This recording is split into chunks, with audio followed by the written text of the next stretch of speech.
Bonjour et bienvenue dans Dungeon Attack. Aujourd'hui on se retrouve pour l'unboxing de Fallout Faction Nuka World. Et oui, cette petite boîte elle est là, c'est un starter pour jouer à deux. Le jeu est édité par Modifius, il est que en anglais pour le moment, et on est censé avoir tout ce qu'il faut pour jouer. Mais moi je suis un grand débutant de Fallout Faction, je ne connais pas réellement le jeu. J'aimerais remercier le lapin qui m'en a parlé. J'avais un petit peu vu quand même, passer sur quelques sites, vu que je m'intéresse quand même un petit peu au jeu de figues. Mais voilà, du coup on est face à ce petit kit. Alors normalement vous voyez que dalle à cause du plastique là-haut. Ne vous inquiétez pas, je vais l'enlever. Il y a un truc qui m'a paru un peu étrange. Je vais pas vous mentir, sur la boîte il y a marqué containing almost everything you need to play the game. Almost comment ça on a presque tout ce dont on a besoin pour jouer au jeu? Enfin, je sais pas, mais moi, si j'ai un pote, je rentre dans sa bagnole et il me dit « T'inquiète, j'ai presque des airbags », bah, tant pis, non, bah, je rentre en Vélib, hein. Enfin, bref. Ça m'a paru un peu étrange comme marketing, mais bon, on va dire que je suis parano, vous savez quoi, on va voir ce qu'il y a dans la boîte. Allez. Oh oh, ok, qu'est-ce que nous avons de beau? Nous avons un rulebook, alors là, il est sous plastique. On va quand même regarder un petit peu si c'est joli à l'intérieur. J'aime bien faire ça avec les rulebooks de Wargame, parce qu'en général, il y a toujours un peu de fluff. Est-ce que c'est le cas? Oh, déjà, ça respecte bien la DA de Fallout et de Nuka World en particulier. Extension de Fallout 4. Ah, je me suis un peu spoilé. Ok, d'accord. Special test. D'accord, ok. Ouais, il n'y a pas vraiment de fluff. J'ai l'impression qu'il y a beaucoup de règles, mais je me trompe peut-être. Ah, il y a des scénarios aussi, d'accord. Ok. D'accord. Ok. Nous verrons bien de toute façon. Ah, et il nous propose Arctum Toulouse et Fallout, le jeu de rôle. J'aimerais bien le tester. Quelqu'un l'a testé? Est-ce que c'est bien le jeu de rôle Fallout? Est-ce que c'est chouette? Peut-être run un one-shot. Nous avons... Oh, dites-moi que c'est un poster Nuka World, parce que celui-là, il va partir. Oh, c'est un poster Nuka World. Non, mais il va sur mon mur, en fait. Mais j'en ai rien à foutre que ce soit un playmat. J'ai dit ça va sur mon mur. Oh là là. Je vais l'encadrer. J'en ai rien à foutre. S'il y a une DA qui me parle autant que Fallout, et qu'on me file un playmat qui est aussi un poster, bah je suis désolé, ça se transforme en poster. Hein. Alors là, oh, ouais, vous pouvez me dire, insultez-moi. J'en ai rien à foutre. Alors là, ça part en poster. Qu'est-ce qu'on a d'autre? On a des petites fiches de crew roster qui sont, ma foi, très très propres. Le truc avec ce genre de fiches en général, c'est que j'écris jamais dessus, en fait, je les photocopie toujours. Donc c'est dommage. Ou alors, non, vous savez ce que je vais faire? Je pense que je vais les plastifier pour pouvoir écrire par-dessus au marqueur. Je pense que c'est pas une mauvaise idée, histoire de garder ça intact. Nous avons plein de tokens, bien entendu. On a un petit token Capi, j'espère qu'il y a Bottle de l'autre côté. Non, d'accord, c'est Capi en cassé, ok. Ok, bah plein de tokens, basiques pour un wargame. Alors ça, j'étais un peu curieux, c'est des petits bâtiments. Alors je sais pas s'ils sont faciles à monter, si on peut en monter un, histoire de voir, mais en gros on a plusieurs petites grappes de bâtiments. Donc je vais regarder si je vois après, dans la règle, si je trouve un endroit, et on va peut-être s'en faire un, histoire de voir un peu ce que ça donne. Et du coup nous avons les figues. Alors, moi je suis très curieux, je suis très difficile en termes de figues. Qu'est-ce que c'est comme quête? Waouh! C'est extrêmement fin. Ah non, je vous promets que c'est très bien fait, alors je pense que vous ne voyez pas forcément bien la caméra. C'est plus petit qu'un Warhammer, on n'est pas du tout là-dessus en termes de taille. Mais par contre, en termes de sculpte, on est pas mal, hein. C'est plutôt bien fait.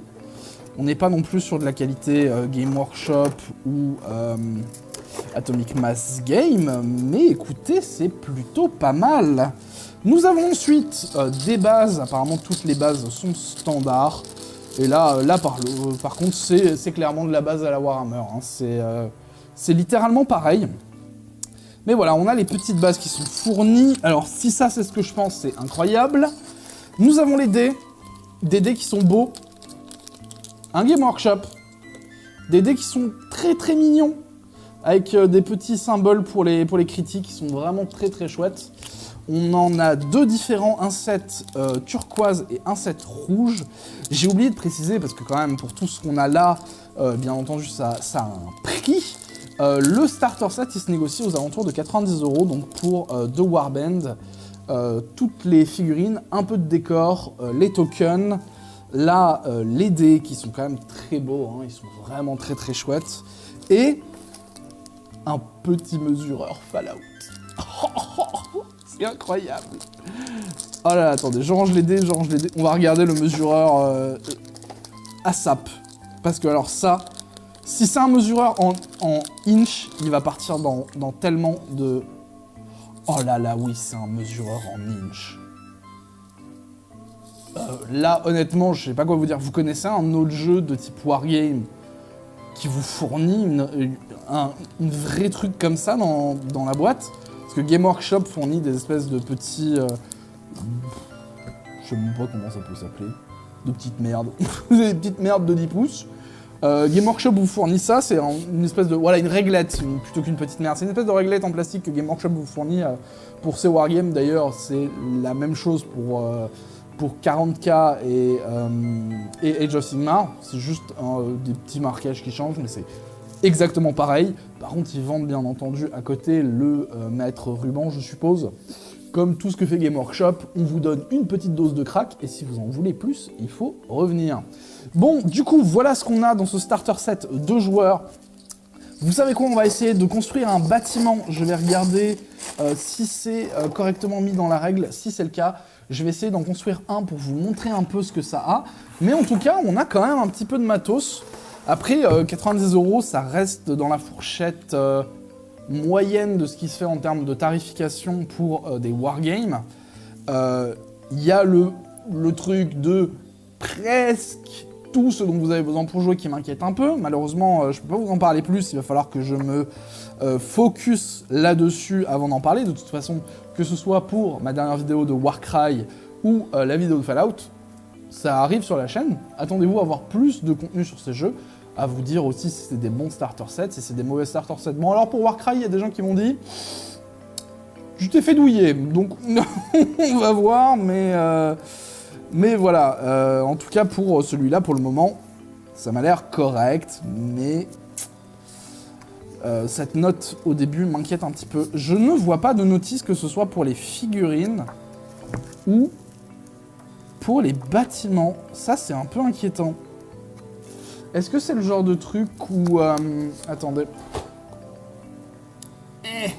Non, je ne vois pas.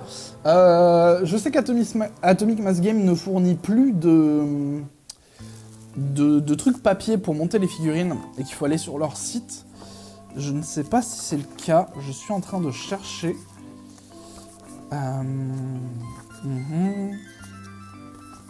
Alors ça, putain, pour un débutant, c'est une très mauvaise idée de pas avoir mis de notice. Hein. Parce que j'ai aucune idée de comment marche le crew building dans le jeu. Hein. Et de pas avoir mis de notice, j'avoue, ça me refroidit un peu quand même. Hein. Oh la vache! Est-ce que c'est ma boîte qui a merdé et... écoutez, vous savez quoi? Ça me perturbe tellement, je vais aller voir sur mon ordinateur, je reviens. Ok. Je suis allé regarder sur le site de Modifius. C'est bien sur leur site, que ce soit pour les bâtiments ou les figurines. C'est juste que ce n'est marqué absolument nulle part qu'il faut utiliser un site. Il n'y a pas non plus de QR code pour... Alors c'est peut-être marqué dans le livre et je l'ai raté, mais de ce que j'ai vu, il n'y avait rien au début en mode coucou, utilisez le QR code pour monter votre armée. Il n'y avait rien de tout ça. Donc... ouais. Ah si, c'est là, écrit en tout petit. Juste ici. Avec un mini QR code. Oui, donc en fait, si tu n'ouvres pas le bouquin et que tu le lis pas, eh ben, tu ne sais pas que y a pas de truc pour monter les figurines. Ce qui est un petit peu étrange, hein, que j'ai dû aller chercher cette information dans le bouquin, c'est, je trouve pas normal d'un point de vue consommateur. ça devrait être marqué à l'arrière de la boîte, ou quelque chose. Je sais Atomic Mass Game le fait quand vous achetez une boîte. J'en ai une là-bas, vous savez quoi, je vais la chercher, je vais vous montrer. Voilà, quand vous achetez une boîte, que ce soit pour Shatterpoint ou Crisis Protocol, vous avez un petit QR code en dessous, juste là, qui en fait vous indique que vous devez télécharger les notices de montage. Et pareil, quand vous achetez un produit, vous avez à nouveau un petit pamphlet avec là un QR code pour vous dire allez là, un QR code en grand, merci, un QR code pour vous dire allez là pour monter vos figurines. Là, le fait que je doive le chercher dans le bouquin de règles, ça me paraît... Et vous allez me dire, non mais c'est con, Salem, c'est bête ce que tu dis, parce que voilà, n'importe qui regarde le bouquin de règles, ou voilà, mais je suis désolé, mais si par exemple, vous achetez ce jeu-là pour y jouer avec un pote un week-end, que vous allez dans votre cabane dans les bois, ou dans, je sais pas, dans un endroit où vous n'avez pas accès à Internet, et que vous voulez vraiment vous déconnecter pour pouvoir réellement juste jouer et peindre, eh ben vous pouvez pas, parce qu'en fait, vous n'avez pas téléchargé les règles en PDF. Je trouve ça aberrant. Mais ok, c'est peut-être moi. J'en fais peut-être tout un foin pour rien. Dites-moi en commentaire. Dites-moi ce que vous en pensez. Est-ce que ça devrait être noté sur les boîtes quand on n'a rien en physique pour monter les figurines et les décors? Moi, je trouve ça très étrange. Voilà, un petit truc, au moins pour te dire, voilà, il y a un QR code. Bref. En tout cas, c'est tout ce qu'il y a dans cette boîte de Fallout Faction. Je vais monter les figurines très vite. Je vais vous faire une vidéo des figurines montées. Je vais un petit peu parler de mon expérience de montage. Je me plongerai aussi dans la règle. On en parlera un petit peu. Je suis désolé, j'ai un peu râlé sur cette histoire de QR code dans le bouquin et marqué nulle part ailleurs. Mais bon, voilà. Je vous fais des gros bisous. Prenez soin de vous et une prochaine. Ciao. Allez, moi j'ai plein de figurines à monter là. Entre Warcry et ça, je suis pas sorti du sable. Hein. Allez, des bisous.